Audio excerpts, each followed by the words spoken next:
What's up guys, Houndish here, and today we're jumping in with the weekly reset roundup for the week of October 19th in Destiny 2. And so we're in week 9 of the season, and this week the Festival of the Lost continues, we get new cosmetics, and there are some changes to talk about. Plus, for season content, we also get the legendary variant of Astral alignment with bonus loot, and then of course the Legend Shattered Realm, plus we'll break down other key activities for the week, the Eververse rewards, and more inside of the video. So guys, as always, I hope you enjoy this one, and if you do, be sure to get subscribed to the channel for more Destiny content, but now, let's get into it.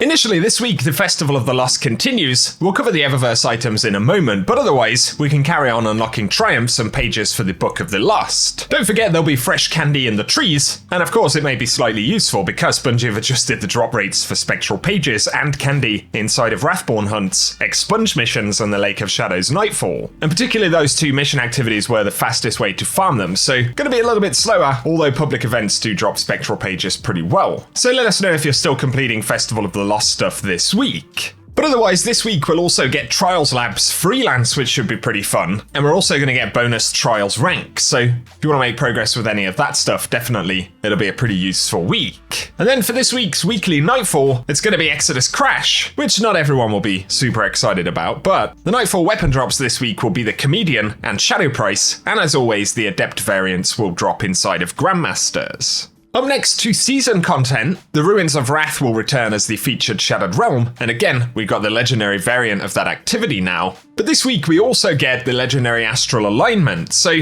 Bungie have said this will require power 1320, so it isn't a super high power requirement, but it will lock loadouts and come with additional modifiers. And as well as unlocking triumphs, it'll grant a bonus chest that has more season loot and better chances at the Aegis Scepter Catalyst if you haven't yet acquired it. So let us know any thoughts you have on that activity update if you guys play it this week. Next though, for this week's seasonal challenges, firstly we have Astral Assault to defeat combatants with auto rifles and melee attacks, and defeating combatants in the Astral alignment activity will grant bonus progress. There's Legendary Leyliner, and that's to complete the Astral alignment activity at legendary difficulty. Trial by Firing Squad to win multiple rounds in the Trials of Osiris, and it does list 20 right there, but will drop a Trials of Osiris weapon. Then there's Elemental Gambit to complete Gambit matches with each elemental subclass, and I think we need 2 for each element. And then we need to calibrate kinetic, energy, and power weapons with bonus progress against champions. And finally, elemental splicing to complete strikes as each elemental subclass.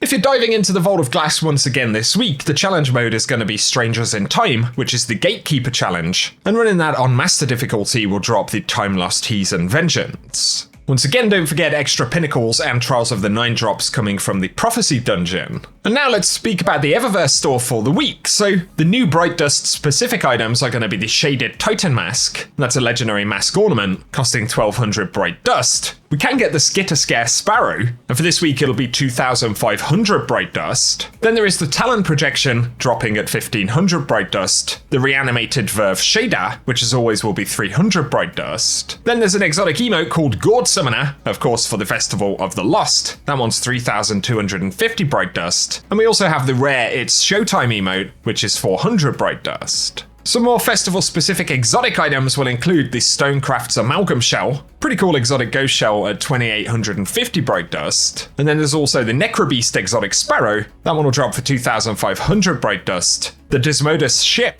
which is 2000 Bright Dust. And finally we have the Jack-o'-lantern Mask at 1200 Bright Dust, as well as the Howling Projection for 1500 Bright Dust. And otherwise, of course, as always, there are silver items and things like that also in the store this week. The Legend of Master Lost Sector rotation after Tuesday's reset should be Chamber of Starlight in the Dreaming City dropping exotic chests, as well as the Bay of Drowned Wishes dropping exotic arms. If you are diving into Europa, this week the Exo Challenge is Simulation Survival, the Eclipse Zone will be in the Eventide Ruins, and the featured Empire Hunt will be the Dark Priestess. Of course, that can also drop additional pinnacle gear. And finally, for Legacy Dreaming City content, the Ascendant Challenge for the week will be the Forfeit Shrine, found in the Garden of Isilla. So if you want the location for the Ascendant Challenge, we'll run some footage at the end of the video. But otherwise, for now guys, that is what we have to round up for the weekly reset. So as always, I hope you've enjoyed this one, and if you have, a rating below really does help us out on the channel. Also be sure to get subscribed if you're new around here, and I'll keep you posted with all of the Destiny 2 content. Otherwise though, I do appreciate you guys tuning in, and whatever you get up to,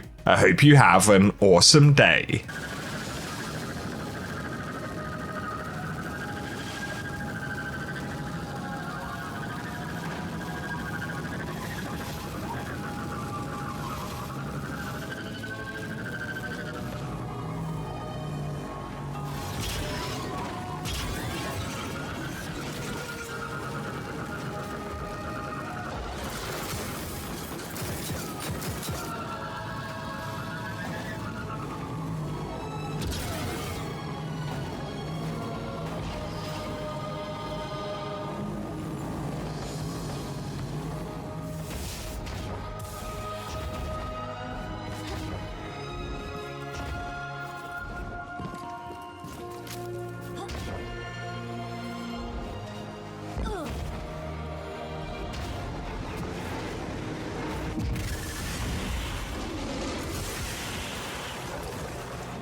Guardian down.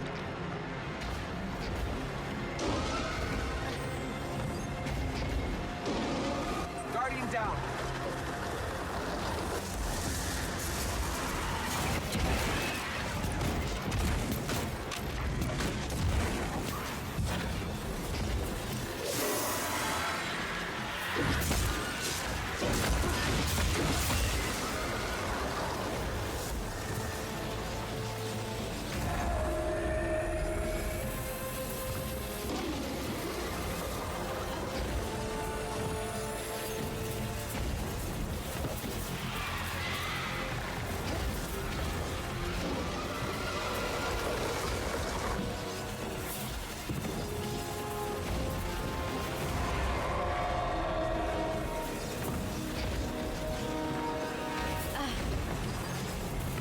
Guardian down.